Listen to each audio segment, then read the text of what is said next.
Coba kehidupan sosial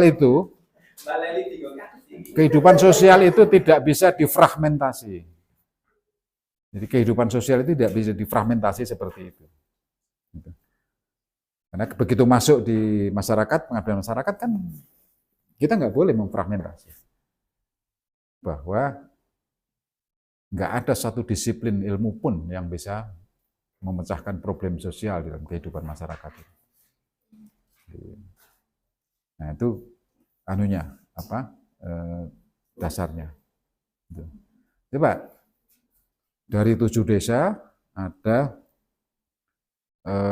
sekitar 30 mama-mama di sana kumpul, kemudian mengenal, mempraktekkan, menguji yang namanya teknologi pirolisis. Lebih dari 10 basis ilmu yang selama seminggu saya kumpul di situ.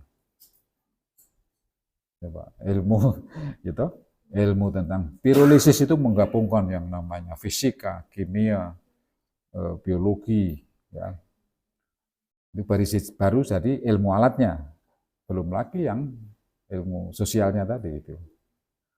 Jadi karena itu saya yakin, hakul yakin itu, nggak ada satupun yang bisa mengembangkan masyarakat bisa berhasil hanya dengan satu disiplin ilmunya itu. Nah, karena itulah maka orang matematika ya berkolaborasi, coba menghitung-hitung gini tadi. Gitu. Jadi kemudian ada matematika geologi, ada matematika psikologi, ada matematika apa, harus masuk ke semua itu tadi. Nah, itu barulah ya itu.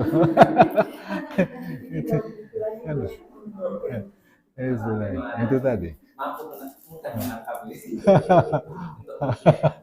Karena takdirnya begitu, kalau melawan takdir kan berat itu. Ini kehidupan sosial itu memang begitu sebenarnya.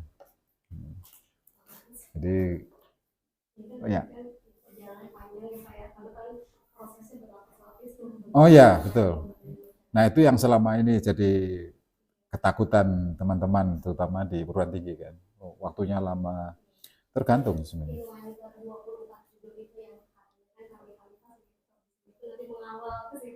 Ya. Ya. Ya.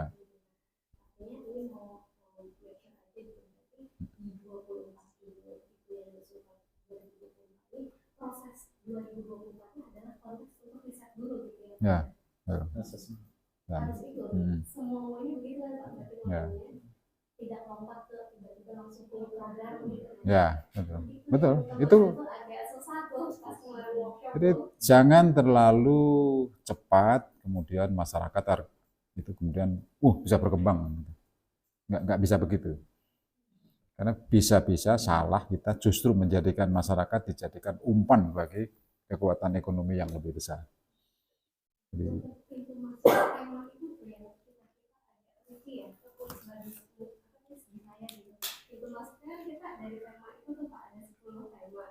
memasukkan itu sebagai gimana ya, maksudnya itu ada di tahap yang mana kita dikuncinya dengan tema itu gitu.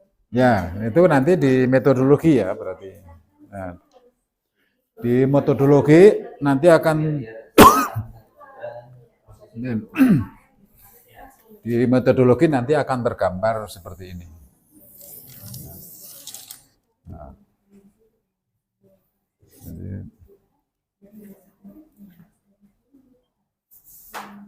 jadi di sini kan sesungguhnya dimulai dari kita dan masyarakat itu memulai dengan bagaimana mengetahui.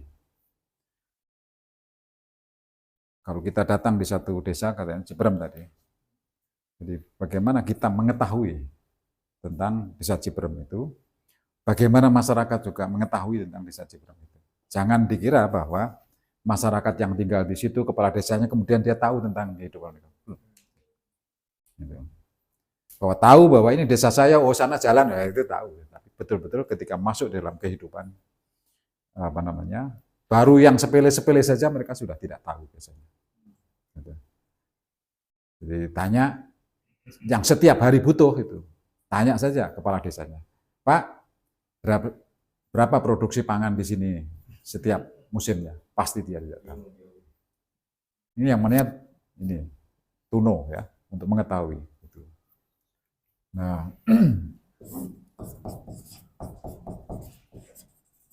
nah itu dari sini nggak bisa kemudian langsung kemudian bikin perencanaan, kemudian mengembangkan program, nggak bisa. Barulah kemudian dari ini tadi akan memunculkan yang dari mengetahui tadi memunculkan yang namanya interest yang ada sebut. Dalam riset sosial disebut namanya tema-tema sosial penting.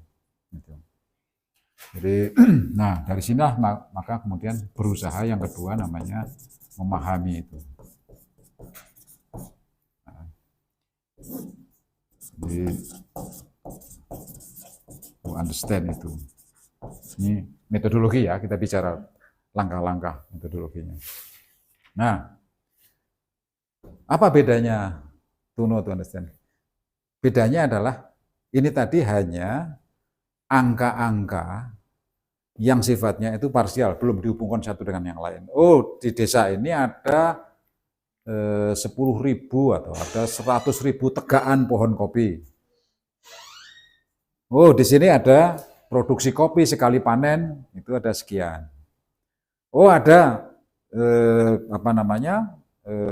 Semua produksi kopi dijual. Ini disebut parsial, data parsial.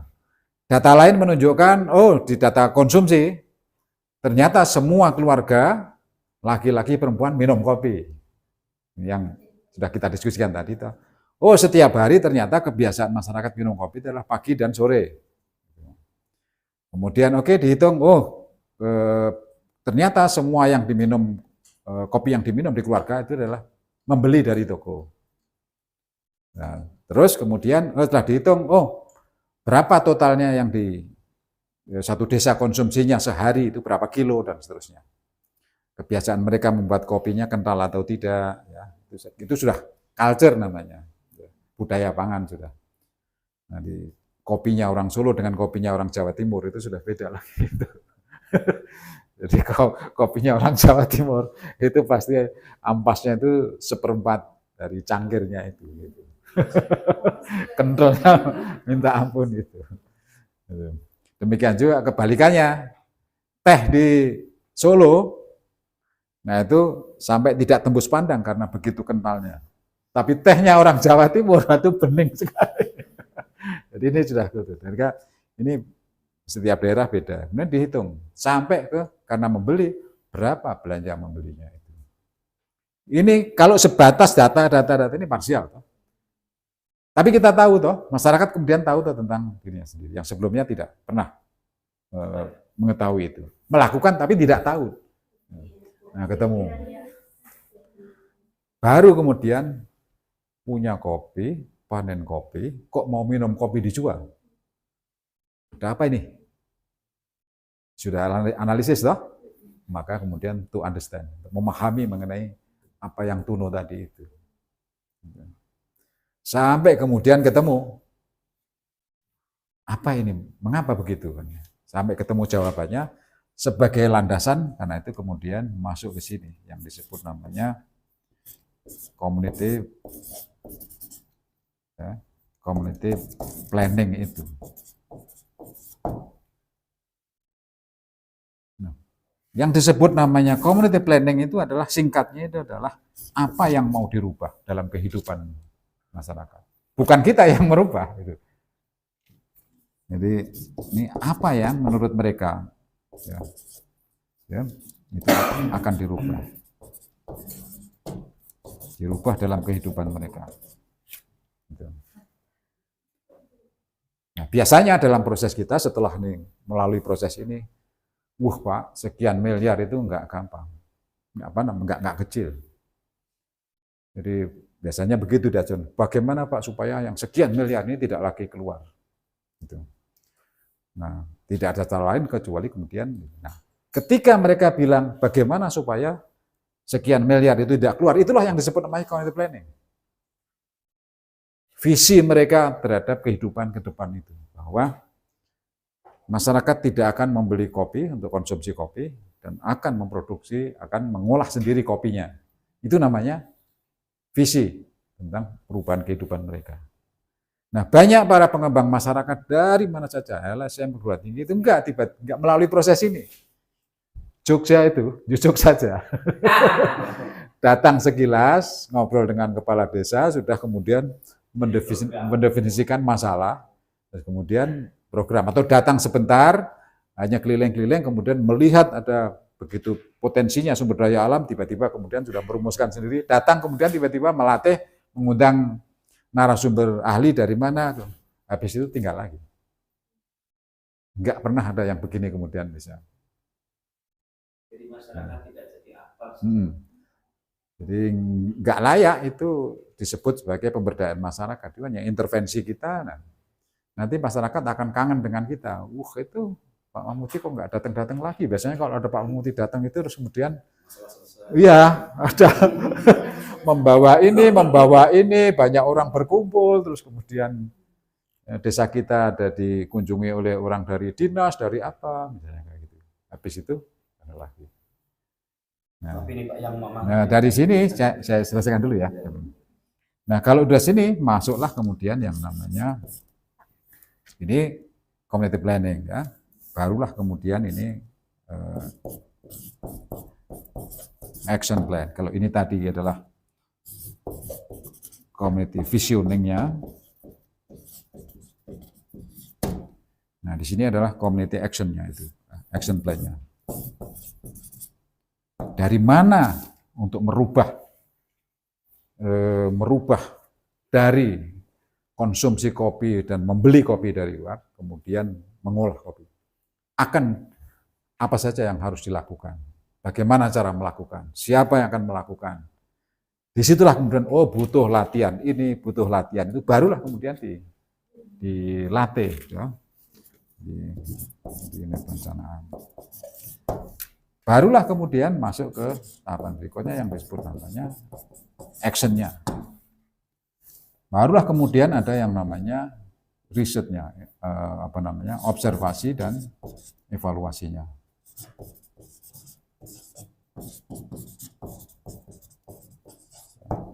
Barulah kemudian masuk ke yang namanya refleksinya.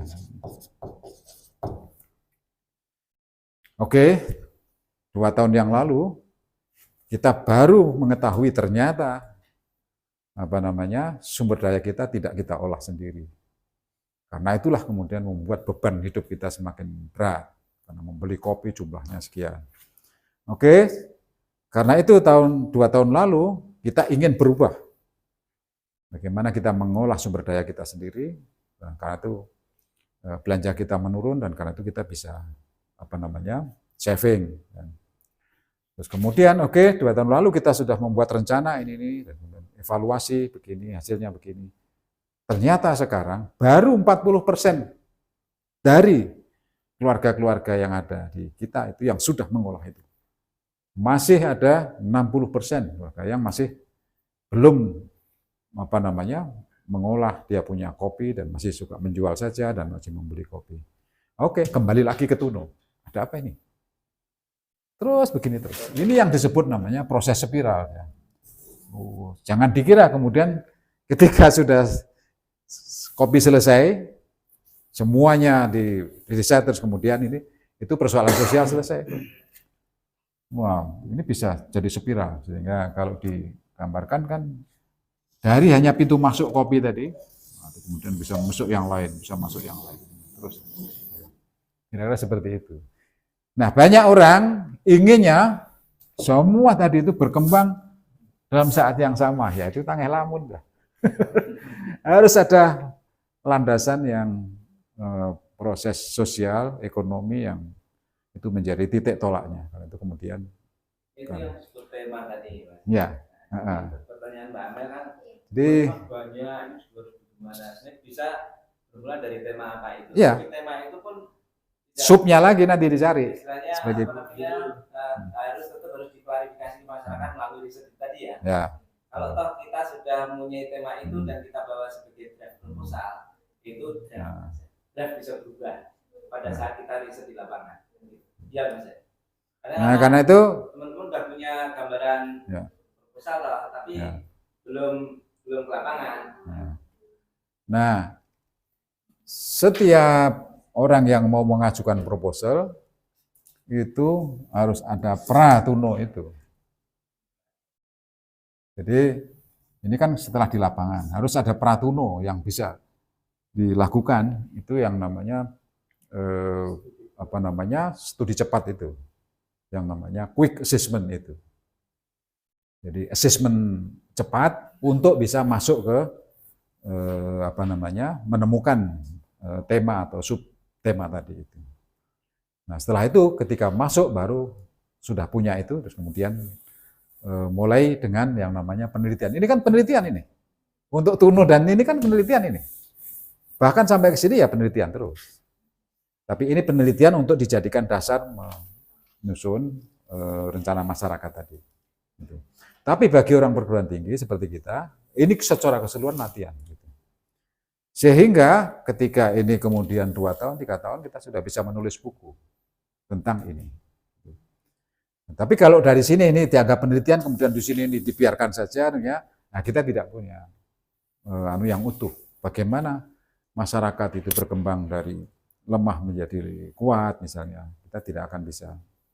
Terus dinamika apa di sana? Setelah masyarakat ada indikasi kuat, apakah kemudian di antara mereka muncul yang namanya persaingan antar mereka sendiri, ya, saling mendominasi dan seterusnya, kita nggak tahu. Makanya dari sini itu kita secara keseluruhan gini adalah di riset kita. Pak, Ya. berarti dalam hal ini